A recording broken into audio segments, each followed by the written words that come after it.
High, আজ সকাল থেকে কী খেলাম সেটাই তোমাদের সাথে শেয়ার করব বলে চলে এলাম। নিয়েছি দুটো রুটি আর সঙ্গে কিছুটা আলু ভাজা, আর কাঁচা লঙ্কা তো লাগবেই। রুটি, আলু ভাজা আর লঙ্কা দিয়ে খেতে কিন্তু দারুণ লাগে। আর সঙ্গে ছিল একটা ডিম সিদ্ধ, দেশি মুরগির ডিম সিদ্ধ। ডিমটা দেখতে কি সুন্দর না, ছোট্ট কিউট মতন, হলুদ রঙের কুসুম, খেতেও কিন্তু খুব সুন্দর লাগছিল। রুটি, আলু ভাজা, ডিম সিদ্ধ আর কি লাগে। আর দুপুরবেলা আজকে একদম ফাঁকিবাজি রান্না।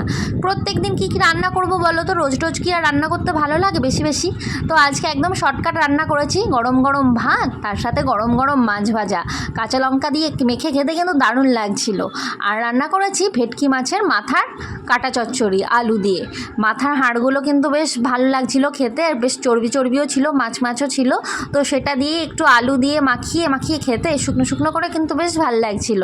আর কিছুই রান্না করিনি আজকে, বলেই দিয়েছিলাম আজকে আমি একটুখানি ফাঁকিবাজি রান্না আর কি। তো বিকেলবেলা চলে এলাম একটা ডেয়ারি মিল্ক চকলেট নিয়ে, ফ্রিজে ছিল তো সেটাই খেয়ে নিলাম বিকেলবেলা। তারপর রাত্রিবেলাও আজকে ফাঁকি মেরেছি।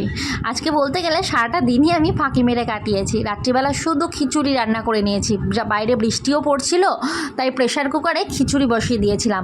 আর ছিল কটা শালপাতা কেনা ঘরে, থালা মাজারও ঝামেলা হলো না। শালপাতাতে আজকে রাতের ডিনারটা কমপ্লিট করলাম।